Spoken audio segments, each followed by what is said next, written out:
Oi,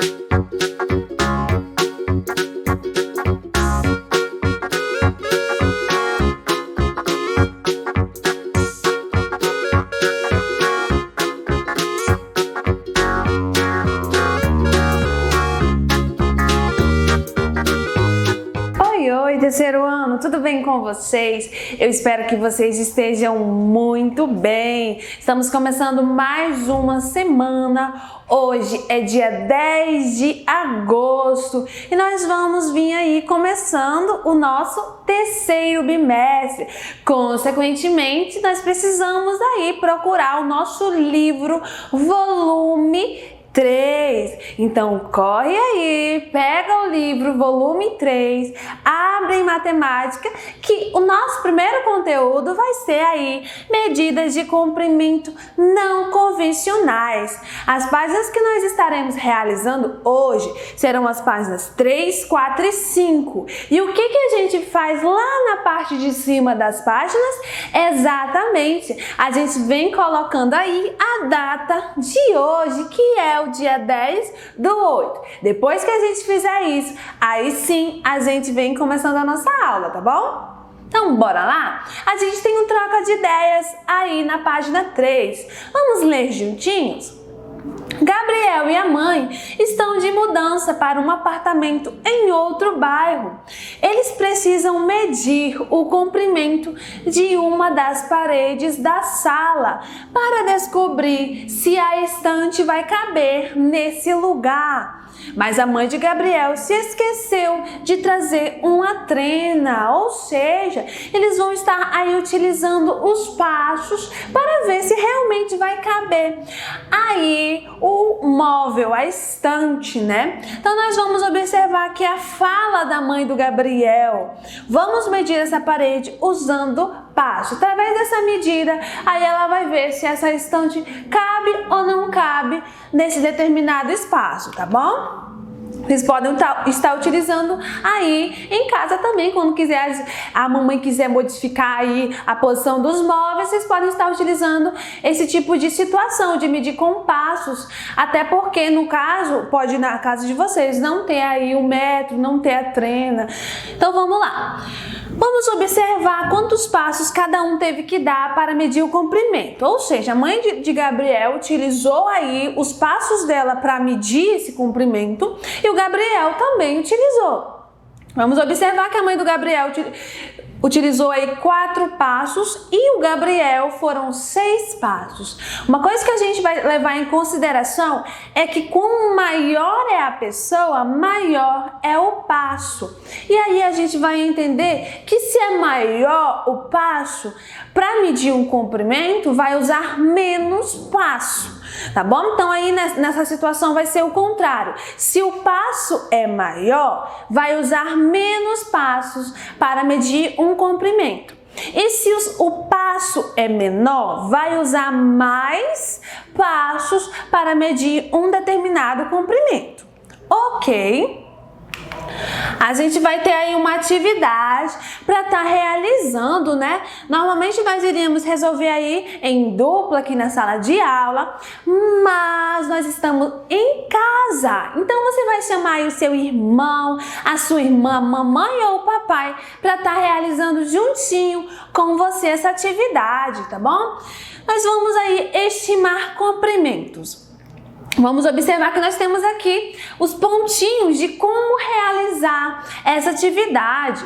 Cada pessoa que for participar aí vai escrever o seu nome aqui. O primeiro nome você pode estar colocando exatamente o seu, né? E aí o nome aqui de baixo vai ser o nome da outra pessoa que está desenvolvendo essa atividade juntinho com você. A estimativa, mas o que seria estimativa?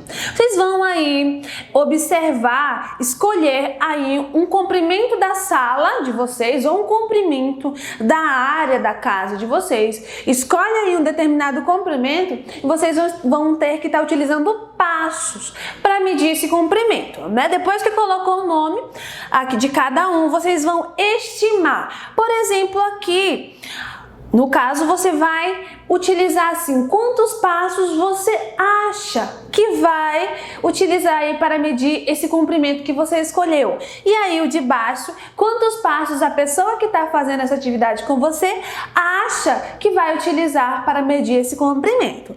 Depois que vocês fizerem, cada um fizer a estimativa e anotar aqui, vocês vão estar exatamente fazendo a medida, utilizando os passos, tá bom? Primeiro o seu e depois o da outra pessoa, ok? Depois que completar essa tabela, a gente tem uma atividade para estar realizando. Aí a gente tem aqui, a sua estimativa chegou perto da medida encontrada, então aí é pessoal. Você vai ver, será que chegou perto a sua estimativa do comprimento, do tamanho que você exatamente utilizou, da quantidade de passos que você utilizou para medir esse comprimento? Aí se chegou perto, você vai colocar sim, e se não chegou perto, você vai colocar não, né? Aí o segundo pontinho diz o seguinte: quem fez a melhor estimativa? Ou seja, quem acertou, né, na estimativa, a quantidade de passos, ou quem se aproximou, ok? Ou vai ser você ou a outra pessoa que está fazendo essa atividade com você. Aí a gente tem o último pontinho aqui, ó, pessoal, né? O último pontinho. As medidas encontradas foram iguais ou diferentes. Aí você vai analisar lá na tabela se as medidas do seu passo, através do seu passo e da outra pessoa, foram iguais ou diferentes. Aí, se foram iguais, você vai colocar que foram iguais, se foram diferentes, você põe diferente. Normalmente a gente vai ter que é diferente, porque a gente não tem aí o mesmo tamanho, o mesmo comprimento de passo, né? E aí, por que vai ser igual ou diferente? Você vai definir. Se foi diferente, aí você coloca aí, ó, o da minha mãe, ela utilizou menos passos porque ela possui um passo maior. E assim você pode também estar utilizando aí, se foi algum passo foi menor, tá bom? Aí a gente tem, continuando a nossa atividade na página 4, só que agora vocês não vão utilizar mais passos, vocês vão utilizar aí o palmo, a mão de vocês, tá bom? Então, novamente, você vai precisar de auxílio de alguém para estar realizando essa atividade com você, tá bom? Então, vocês vão estar aí procurando uma mesa na casa de vocês e estar medindo com o palmo, a mão da gente, tá bom?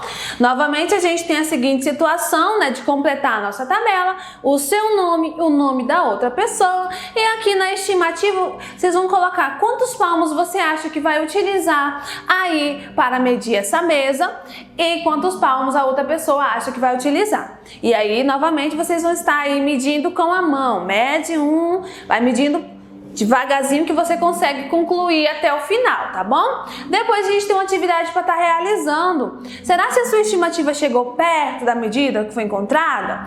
Novamente é pessoal, aí você vai ver, chegou perto ou não? Segundo pontinho, quem fez a melhor estimativa? Novamente é pessoal, e aí você vai comparar quem chegou mais perto aqui entre a estimativa e a medida. Aí você vai escrever se foi você ou se foi a outra pessoa que estava realizando com você. Aí aqui a gente tem o último pontinho. As medidas encontradas foram iguais ou diferentes? Por quê? Então aí novamente você vai ter aquela seguinte situação. Foi igual? Normalmente a gente vai ter diferente porque os nossos palmos possuem aí tamanhos diferentes. E aí, se foi diferente, por que foi diferente? Porque o tamanho das mãos, dos palmos são diferentes, né? Uma mão é maior, que no caso aí pode ser da mamãe, a mão da mamãe é maior e a sua mão é menor. Por isso aí que teve essa diferença, tá bom? Lembrando que quanto maior for a mão, menos palmos vai estar utilizando, e quanto menor for a mão, mais palmos vai estar utilizando. Lembrando que é o contrário, tá bom? Depois que vocês concluírem essa atividade, a gente também vem concluindo a nossa aula de hoje, onde a gente iniciou aí medidas de comprimento não convencionais, trabalhando aí a estimativa. O que você acha? Quantos palmos, quantos fachos você acha que vai ser utilizado para medir determinado comprimento? E aí nós trabalhamos com passos e palmos. E aí hoje nós temos aí uma tarefinha de casa lá na página 5, as atividades 2 e 3, que lá na próxima aula a gente vai vir corrigindo juntinho, tá bom? E é isso, gente. Até a próxima aula. Continuem se cuidando. Tchau, tchau!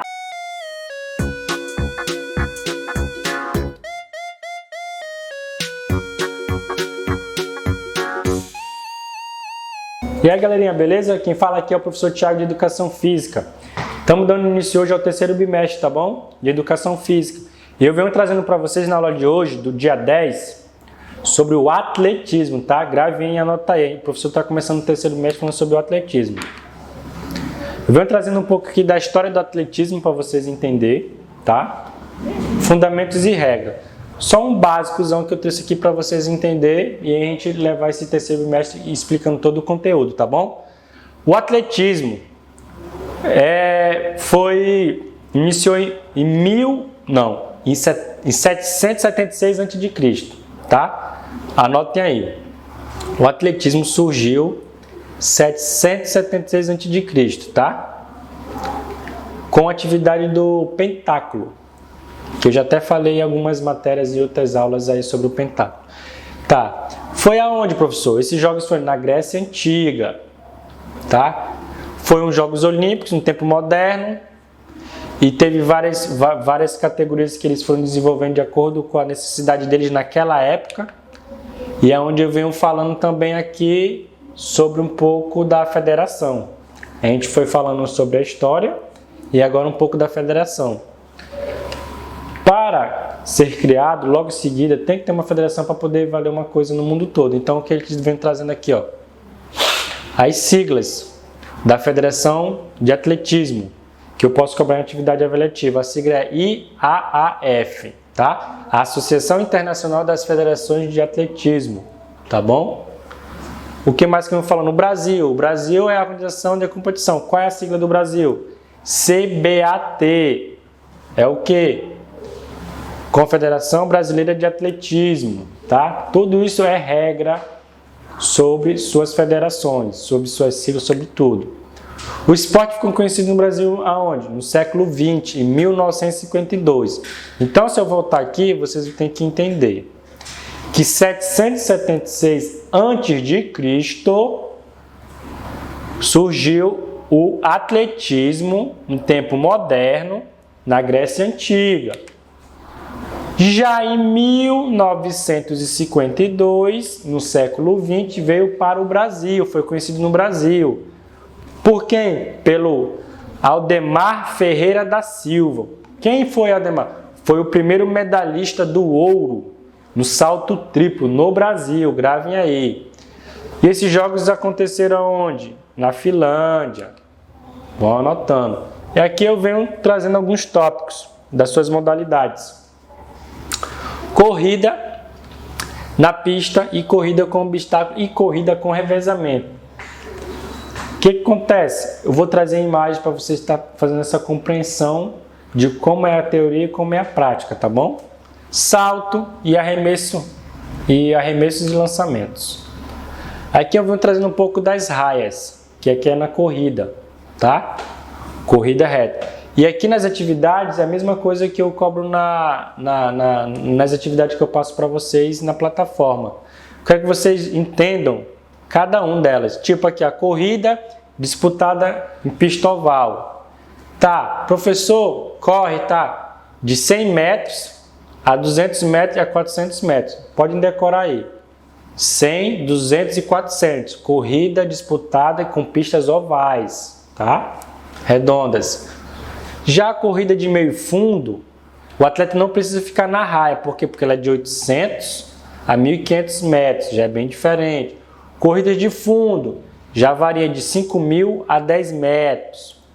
E a maratona? A maratona, um percurso de 42,19 km para o atleta atingir a marca e chegar em primeiro, segundo, terceiro lugar, certo? Só para vocês entenderem um pouco aí do atletismo e suas corridas. Aí aqui eu venho trazendo um pouco da corrida com obstáculo, certo? Corrida com obstáculo é 100 metros no feminino e 110 no masculino. 400 metros no masculino e... Tá, só para poder fazer uma correção para vocês entenderem. A corrida com obstáculo são 100 metros no feminino e 110 no masculino, certo? Para vocês compreenderem na corrida com obstáculo. Já o revezamento, as provas são disputadas composto por quê? Por dupla. Para quê? Para fazer a troca do bastão. De que maneira? Olha aqui que nem faz a imagem, aqui a imagem traz, ó. Você sai de uma raia, corre até um certo limite, de lá o seu companheiro pega o bastão para poder finalizar na pista. Professor, é a pista toda? É a pista toda. Só que aí tem uma grande diferença, é a questão do tempo que esse atleta tem que chegar e fazer o revezamento com o outro, tá bom? Isso aí também eu vou trazer, se der tempo, vou trazer nas práticas para vocês verem, fazer essa comparação da teoria para a prática, vou fazer na quadra, tá bom? E aqui eu vou trazendo a imagem da brasileira, que é conhecida no salto, né? O salto à distância, numa pista de 40 metros, né? Numa pista de 40 metros e o salto de 20 centímetros de largura para frente. Tipo, quanto maior o salto tá, maior a marca, tá? E essa aqui é a nossa atleta que eu trouxe para vocês dar uma olhada aí, nessa imagem. Aqui eu venho trazendo arremessos e lançamentos e seus fundamentos, mesma coisa. Professor, tem muita coisa para me falar no atletismo para vocês. Tem arremesso de peso, lançamento de dardo, lançamento do martelo, lançamento de disco, então é muita coisa para a gente falar nesse terceiro bimestre. E aqui eu venho trazendo algumas imagens para vocês entenderem. Aqui, ó, do lançamento, do arremesso de peso. Aqui já é aquele arremesso do que você segura, gira para poder jogar. E aqui o de dardo. Então tem muita coisa para me falar, muita regra.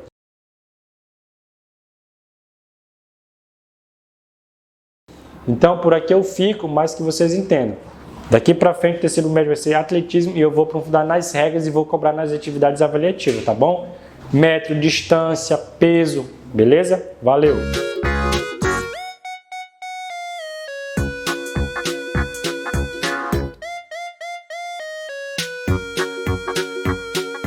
Saudações, terceiro ano! Tudo bom com vocês?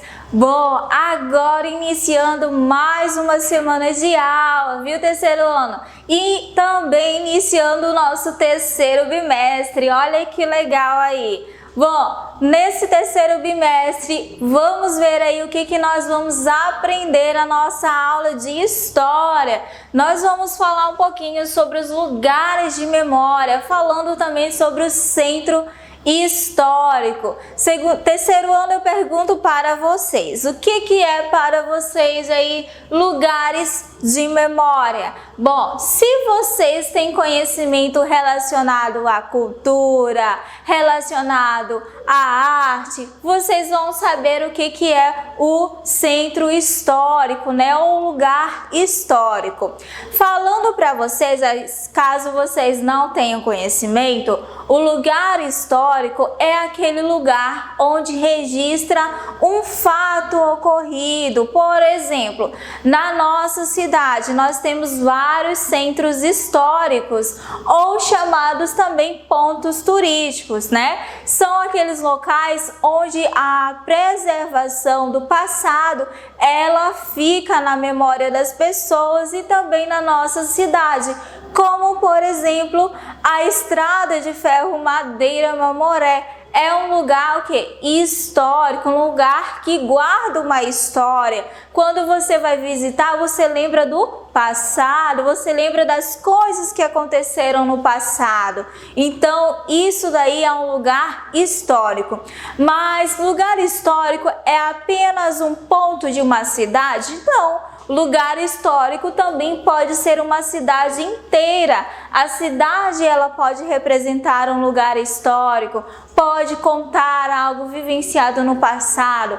Como é que foi a construção dessa cidade? Como é que se desenvolveu essa cidade? Isso daí é o chamado lugar histórico também. Mas esses lugares históricos, eles preservam, às vezes, não só a história em si, né? Se a gente se eu chegasse para vocês e falasse da Estrada de Ferro Madeira Mamoré, vocês com certeza iam ouvir. Mas como se eu falasse, vocês, mas eu não sei o que é a Estrada de Ferro, eu não sei onde fica, mas vocês têm esse conhecimento, vocês sabem o que é a Estrada de Ferro, ou seja, ela mostra não só através da história oral, mas também da história, da paisagem cultural mostrada, né? Eu estou apresentando a vocês esse lugar histórico. Nós temos lá os trens que eles contam a história também, certinho? E como base para ajudar vocês, lá na página 2 à página 4, a gente vai conhecer o que é o lugar histórico. Vamos lá! Começando aí com essa imagem. O que essa imagem está representando? O Centro Histórico de Salvador, na Bahia. Olha que interessante. Aonde que está aí o lugar histórico? Aonde que está aí o centro histórico aí? Está na retratação das casas. A paisagem, ela está mostrando aí o lugar histórico, o centro histórico. Olha que interessante o design dessas casas, o modelo dos prédios aí. São todos coloridos, tem um padrãozinho, né? Uma coloração bem legal que conta a história do passado. Mas, professora, como assim? Como assim história do passado? Os colonizadores iniciaram aonde a sua exploração, o seu lugar em Salvador. Então, a partir desse momento, aquilo que estava no passado permanece agora no presente também. Então, isso é um significado de quê? Centro histórico. Vamos lá. A história de uma cidade, ela pode ser contada por meio de textos escritos, fotografias, relatos, objetos, por meio de construções e também espaços como ruas e praças. Olha só aquilo que eu falei, né? Pode ser mostrado através de várias formas aí. Centro histórico. Muitas cidades conservam o local de fundação, onde se encontram as construções mais antigas. Eu quero que vocês pensem ou pesquisem também quais são os centros históricos da cidade onde você mora. Nós temos aí a Estrada de Ferro, as Três Caixas d'Água. Tem mais centro histórico, ponto histórico na nossa cidade? Eu acredito que tenha sim. Se, por exemplo, vocês andarem no centro da cidade, vamos lá, você está passeando com o papai e com a mamãe, você anda no centro da cidade, presta atenção, os terceiro ano, presta atenção aí em cima dos prédios. Existem muitas lojas no centro da cidade, não é verdade? Mas se vocês pararem e olhar para cima, existem alguns pontos em cima da fachada das lojas que tem ainda alguns restos ou vestígios de casas do passado. Se vocês andarem lá próximo ali a Estrada de Ferro Madeira Mamoré, ali o Rio Madeira, se você andar ali subindo a 7 de setembro, você vai encontrar alguns pontos ainda, algumas casas ou até mesmo as fachadas em frente às lojas que guardam alguns vestígios do passado, algumas partes de algumas casas. Por exemplo, muitas dessas lojas que estão localizadas no centro, elas estão apenas ali cobertas, mas atrás dessa loja, no interior, existem também alguns vestígios do passado, pontos do passado também, certinho? Então, quando vocês andarem lá no centro, pede para o papai e para a mamãe parar um pouquinho para vocês olharem em cima e prestarem atenção também. E aí vocês vão encontrar alguns pontos, né, alguns centros históricos aí, certo? Continuando, em uma cidade há diversas construções, como teatros, igrejas, residências, casarões com arquiteturas de um determinado período, entre vários outros também. Essa fotografia aí, ela está representando o pátio do colégio, né, o Centro Histórico de São Paulo. Ele é formado por espaços como a Catedral da Sé e o Teatro Municipal, que foram construídos em diferentes épocas. Tem essa questão também, que os centros históricos, eles podem ser construídos em diferentes épocas, diferentes períodos aí, certinho? Mas que também relatam alguma história da cidade, da construção da cidade também. Nós temos outra imagem aqui, o Pelourinho, e é o encanto mais conhecido do Centro Histórico de Salvador, mas está longe de ser o único. Existem vários outros pontos lá em Salvador, né? Por ser o marco inicial aí da colonização do nosso país. Nós temos a segunda fotografia aqui, Igrejinha de Santo Antônio, olha só, outro centro histórico também, próximo ao Memorial Rondon. É um ponto histórico, é um ponto turístico que conta também um pouquinho da cidade aí de Porto Velho. Então, se vocês tiverem a oportunidade, quando estiver aí passeando, indo a algum lugar, conheçam aí a Igrejinha de Santo Antônio, que é bem legal também, conta a história um pouquinho da nossa cidade também, certinho?